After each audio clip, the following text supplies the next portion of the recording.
Queridos amigos, se entregó a la inmoralidad y practicó la idolatría.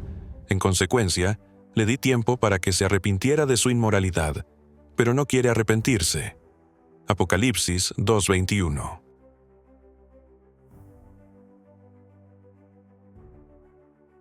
Hay algo inquietante sucediendo en las iglesias en estos días que la gente llama el espíritu de Jezabel.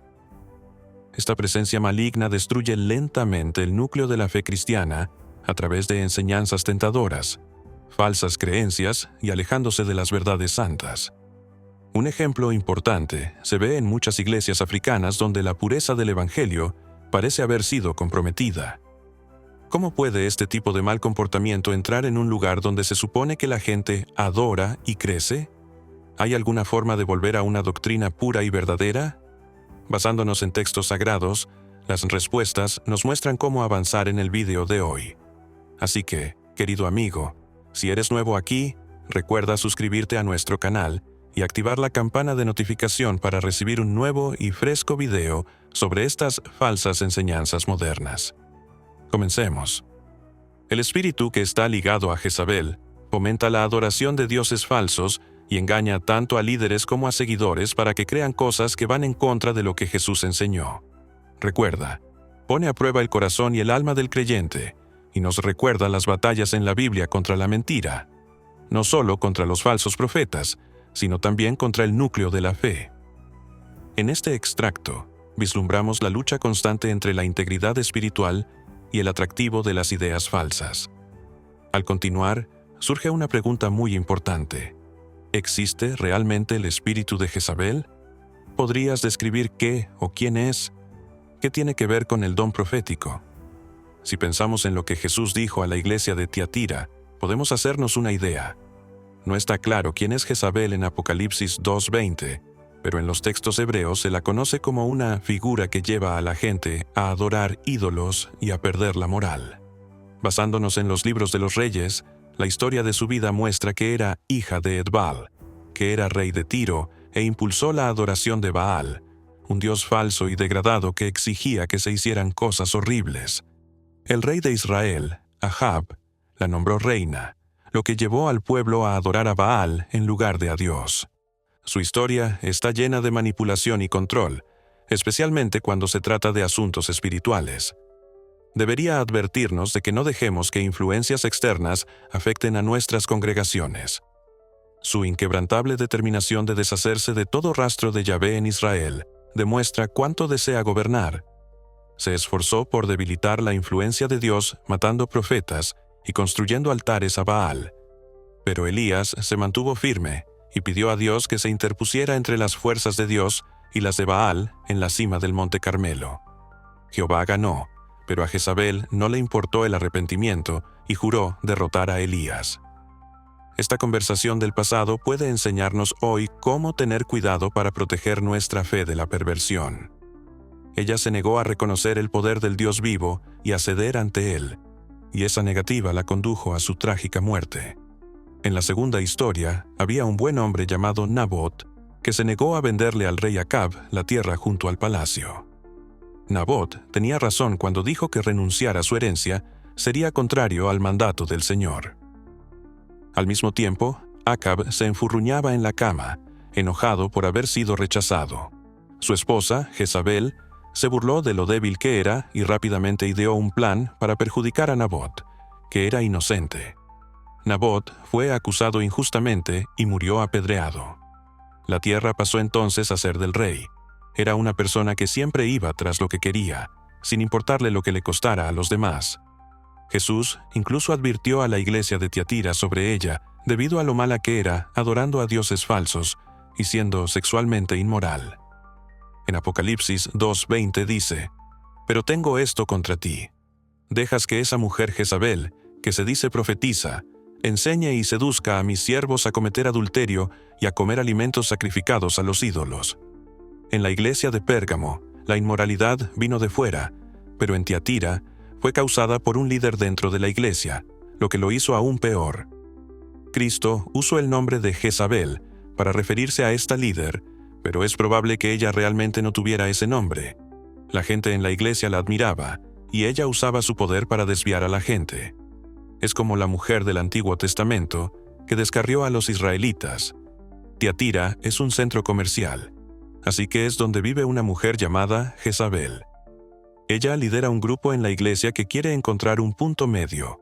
Enseñar a los miembros a hacer amigos en el mundo es lo mismo que traicionar espiritualmente a Cristo. Santiago, el apóstol, dice en tono duro: «Adúlteros, ¿no sabéis que la amistad con el mundo es enemistad con Dios? Si eliges ser amigo del mundo, serás enemigo de Dios». Al pensar en esto, vemos lo importante que es mantenerse alejado de los sistemas mundanos. A medida que avanzamos, por favor piense en suscribirse y activar las notificaciones para mantenerse al día con nuestro contenido. Es imposible ser amigo de Dios y parte de un mundo que va contra Dios al mismo tiempo. De manera indirecta, esta alineación va en contra de su naturaleza, que es santa, no acepta el pecado y está en contra de que la gente se rebele. Nosotros también tenemos que ser intolerantes con la gente que rompe las reglas y no quiere cambiar. Algunas personas que se creen religiosas se equivocan cuando piensan que la tolerancia es un rasgo que se aplica a las personas, no solo a sus acciones. Gandhi dijo célebremente: «Dios odia el pecado, pero ama al pecador». Este es un ejemplo de ello. Aunque las personas son responsables de sus acciones, también serán juzgadas por Dios por esas acciones. Los ojos de Dios ven a través de acciones que parecen inofensivas hasta el corazón mismo de los problemas. Ellos juzgan tanto lo que la gente dice como lo que realmente siente. Dios realmente odia el pecado, y al final se deshará de él, como se muestra en la historia de Sodoma y Gomorra en la Biblia, donde la ira de Dios acaba con el pecado cuando la gente no entiende lo malo que es. El Espíritu Santo ayuda a los cristianos a ver lo pecadores que son y les insta a apartarse de sus pecados. Las personas atribuladas por el mal que las rodea pueden encontrar consuelo en la Biblia. Los salmos y las enseñanzas muestran que Dios siempre ha odiado el mal, lo que corrobora la aversión de los creyentes hacia las malas acciones. Este desprecio compartido conecta a los creyentes con el plan de Dios y les da consuelo en un mundo lleno de pecado. El mal puede tener éxito durante un tiempo, pero su fin es seguro. Los que mienten serán juzgados. Profetas como Habacuc advirtieron de catástrofes inminentes, pero también vieron que Dios planeaba deshacerse del mal. El Apocalipsis advierte que los cobardes, los incrédulos y otros pecadores serán castigados al final, lo que demuestra que la justicia vencerá al final. De este modo, brilla la claridad divina, que muestra lo temporal que es el mal y lo pronto que vencerá la justicia. Muestra muy claramente lo que les ocurrirá a las personas que adoran ídolos y difunden mentiras. La gente así está condenada a un lago de fuego, que representa la separación eterna de la gracia de Dios. Esta es una seria advertencia de la Biblia, no solo la opinión de alguien. El juicio de Dios viene al mundo. La Biblia dice que Dios no aprueba la homosexualidad ni otros comportamientos. Las personas que creen estas cosas a menudo son llamadas intolerantes o incluso homofóbicas por otras personas. La nueva forma de pensar sobre la tolerancia se ha colado en muchas iglesias, convirtiéndolas en lugares de entretenimiento en lugar de un verdadero culto. Su enfoque ha cambiado, y ahora se preocupan más por hacer dinero que por la verdad espiritual. Jesús fue el único que hizo hincapié en que se puede distinguir un árbol por su fruto. Él dijo la diferencia entre árboles buenos y malos, diciendo que ambos dan fruto, pero el fruto es muy diferente de uno a otro. Puedes leer Gálatas 5:22-23 en el Nuevo Testamento para aprender más sobre las cosas buenas que suceden cuando realmente te encuentras con el Espíritu Santo. El crecimiento de la asistencia a la iglesia puede ser algo bueno, pero es importante que este crecimiento provenga de un compromiso real de seguir las enseñanzas de Cristo. 2 Corintios 4:2 dice que los cristianos no deben ser necios y deben mantener la verdad de la palabra de Dios. Del mismo modo, Pedro 2:2 nos advierte de que no antepongamos los números al camino de fe que cambia vidas. Si una iglesia no tiene una verdadera profundidad espiritual, corre el riesgo de parecerse a otras religiones del mundo a las que solo les interesa que la gente se una. Este preocupante patrón puede encontrarse en muchos lugares. Puede parecer progresista o seguro dejar entrar a gente como Jezabel en la comunidad de la iglesia, pero al final Este tipo de aceptación debilita el fundamento espiritual de la Iglesia. En Tiatira, por ejemplo, Jezabel no era solo una creyente loca, era una persona muy peligrosa. Jesús regañó a esta mujer por dos razones principales: dejar que sus malas enseñanzas continuaran y llevar a la gente por mal camino. Decir que era profetisa significaba que pensaba que tenía apoyo divino. Pero a lo largo de la historia de la Biblia, Dios castigó a las personas que mintieron sobre lo que Él les dijo que hicieran. En Apocalipsis, Jezabel pecó porque difundió enseñanzas que no se basaban en la verdad divina con el fin de ganar dinero para sí misma. Parte 5. El Señor dice que revisemos las enseñanzas para ver si están de acuerdo con la verdad.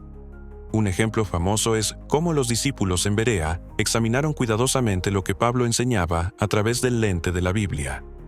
Hechos 17:10-11 dice que Pablo y Silas fueron a Berea y entraron en una sinagoga judía.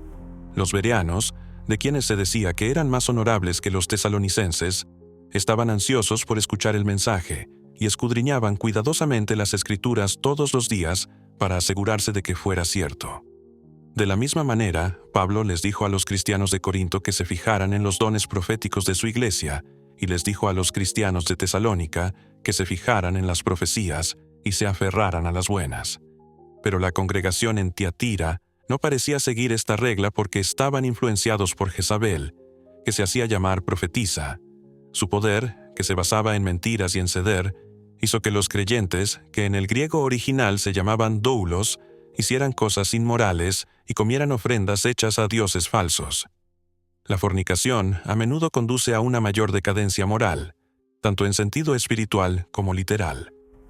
Durante el tiempo de Elías, una mujer similar descarrió a Israel espiritual y físicamente, enviando falsos profetas para difundir la falsa adoración. En la iglesia de Tiatirán, los líderes fueron engañados para aceptar estas enseñanzas dañinas debido a esta influencia generalizada. Cuando Elías se enfrentó a Jezabel y a los profetas de Baal, les mostró que Jehová era el único Dios verdadero, dándoles la oportunidad de cambiar de opinión. Aunque Elías les dijo que se apartaran de sus pecados, ella se negó y fue tras su vida. De la misma manera, a la Tiatira Jezabel se le dijo que cambiara de opinión, pero ella se rehusó. Entonces, el Señor planeó ser muy estricto con ella. Apocalipsis 2:21-23 describe la solución de Dios. Le dio la oportunidad de cambiar de opinión, pero ella se negó, lo que provocó que le sucedieran cosas malas a ella y a los que la ayudaban. El pasaje enfatiza la justicia de Dios al mostrar que Él mira en los corazones y mentes de las personas y promete castigar a cada persona por lo que hace. El hecho de que Dios dé tiempo a la gente para cambiar de opinión muestra cuán paciente y misericordioso es. La advertencia va dirigida a Jezabel, no a la congregación. Sugiere que no quieren dejar de hacer el mal, y por eso Dios les advierte que viene el juicio. La palabra griega klein significa lecho de enfermo, no de adúltero, así que este juicio va dirigido a los que la apoyaron. La palabra griega megas slipsis significa que ella y sus seguidores tendrán que pasar por muchos problemas y sufrimientos en lugar de encontrar consuelo en sus pecados. Su decisión siempre tendrá un efecto en su iglesia. Cuando pensamos en esta mujer histórica, nos hace recordar las veces en que Dios castigó a la gente. Dios eligió a Jehú para llevar a cabo este juicio, que acabó con Jezabel y su familia. Como eran aliados, Jehú mató a su hijo Joram, que era rey de Israel, y luego a Ocosías, que era rey de Judá. Después de eso, Jezabel encontró su fin. Como Dios había dicho, Jehú mató a todos sus hijos, parientes, sacerdotes y aliados, en total 70 personas. Ella y sus amigos, que ahora están corrompiendo la iglesia de Tiatira, estaban condenados a este tipo de castigo. De la misma manera, Dios está en contra de aquellos que están causando que su iglesia se desmorone. Serán juzgados si no cambian. En 2 Pedro 2:3 dice que los falsos maestros han sido condenados durante mucho tiempo y pronto serán destruidos. Muchos creyentes a lo largo de la historia, incluidas figuras bíblicas, se han preocupado por el hecho de que algunos criminales parecen salir impunes de sus delitos. Un salmista estaba preocupado por las personas que hacían cosas malas una y otra vez, pero no parecían ser atrapadas. Te recomendamos que leas el Salmo 73, que muestra cómo el salmista veía el éxito de los malvados. Pero cuando entró en el santuario de Dios, vio su final. En el templo, donde estaba Dios, comprendió que Dios está al mando y que se hará justicia a los malvados en el momento oportuno. Pedro nos dice que los falsos maestros pronto serán juzgados. A pesar de lo que parece éxito, solo tienen un tiempo limitado. Cuanto más se equivoquen, más ira de Dios caerá sobre ellos, haciendo que sus corazones sean cada vez más difíciles de cambiar. Hebreos 20:31 nos dice que es terrible caer en las manos del Dios vivo. Da mucho miedo pensar en caer en las manos del Dios vivo. Es verdaderamente terrible tener que enfrentarse al Dios que has rechazado y ofendido profundamente durante mucho tiempo. Ser juzgado por Dios de esta manera significa que has rechazado su amor. Te has alejado de su salvación. Has ignorado las advertencias del Espíritu y has seguido yendo por un camino por el que la gracia puede seguir fluyendo. Los cristianos todavía escuchan este mensaje, que es una clara advertencia de no permitir influencias externas en la iglesia. Hebreos muestra lo dañino que es caer en sus manos sin estar preparados. De esto trata la llamada de Tiatira, que nos insta a la gracia soberana y nos alcanza tanto a ti como a mí. Queridos hermanos y hermanas, pensad en esto. ¿Qué estás dejando entrar en tu vida? ¿Qué ves, oyes, hablas y tocas con tus ojos, oídos y boca? Si algo te hace pensar en el pecado con menos seriedad o coquetea con su borde, te hace más tolerante. Tu relación se inclina más hacia el mal que hacia la piedad porque dejas que el mal viva cerca. En el Salmo 5, David pensó en lo justo que es Dios. Nuestras acciones tienen peso ante un Dios que odia el mal. Durante los momentos de oración, David se hizo más consciente tanto de lo santo que es Dios como de lo pecadora que es la gente. Esta idea puede ayudarte a averiguar si te estás acercando a Dios en tus oraciones o si solo repites palabras. Acercarse a Dios siempre te hace más consciente del pecado, porque Dios es santo por naturaleza.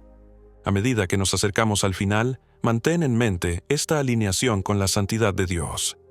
Gracias por estar hoy aquí. Hasta nuestro próximo encuentro. Que las bendiciones de Dios estén siempre contigo.